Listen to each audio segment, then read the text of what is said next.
Hello, my name is Miss Strawn and I'm Head of English at Yate Academy. English is a compulsory subject for all pupils, but I just wanted to take you through the outline of the GCSEs that we offer in English.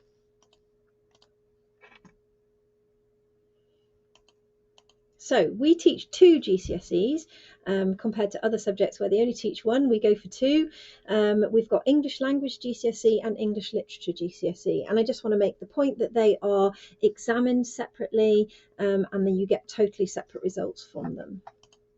So English Language GCSE, first of all, this is tested using two exam papers. One is on unseen fiction and one is on unseen non-fiction. They're 1 hour and 45 minutes each and they both come at the end of year 11. Paper 1 is Explorations in Creative Reading and Writing. So they have to read one literature fiction text that they've never seen before. So that's something that we really practice when we're taking them through year 10 and year 11.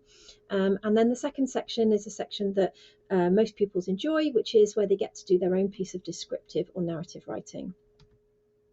The second paper is the non-fiction, Writers' Viewpoints and Perspectives, and they have to read two non-fiction texts that they haven't seen before and write about them comparatively. And then they do a piece of writing which is to present a viewpoint, so something like writing to argue or writing to persuade. And then finally, in the English Language GCSE, there is a component called the non-examination assessments called spoken language. And this is basically a presentation that the pupil does and then a response to questions. It doesn't form part of the GCSE mark, but it will be reported separately. So it is a pass merit distinction situation and you get that alongside your two GCSEs for English Language and English Literature. English Literature then is two exam papers again, and this time it tests 4 different texts and unseen poetry. The first paper is Shakespeare and the 19th century novel, and currently we're studying Romeo and Juliet for our Shakespeare piece and A Christmas Carol by Charles Dickens for our 19th century novel.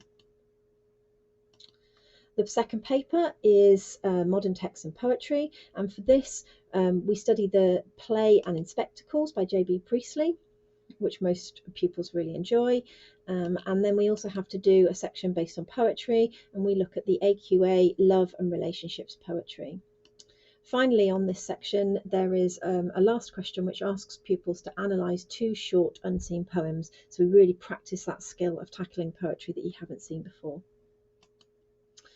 The best thing that pupils could do to prepare for these GCSEs would be to read as regularly and widely as possible. It really, really does make a difference in terms of understanding text, in terms of understanding structures of text, in terms of understanding characterization, having a really wide vocabulary, and if possible, the reading diet for every pupil should include both fiction, which you can get from the library or you can get from school. We've got lots of fiction in school that pupils can borrow, but also non-fiction, so things like newspapers. So English is obviously vitally important for most careers, so most employers and most college courses will ask for English in order to progress to the next stage. But specifically, if you are interested in a career in art and design, for example, graphic designer, gallery curator, you'll need English. If you are interested in teaching or in a career in education, it's a requirement that you have an English GCSE. If you're looking to work in HR, in recruitment or in management, you'll need English GCSE. If you're working in publishing or media, English will be vitally important. If you want to work in law, you'll need English in order to be able to get onto a law degree. And if you want to work in marketing or advertising, English will be a central part of what you do in your day-to-day work.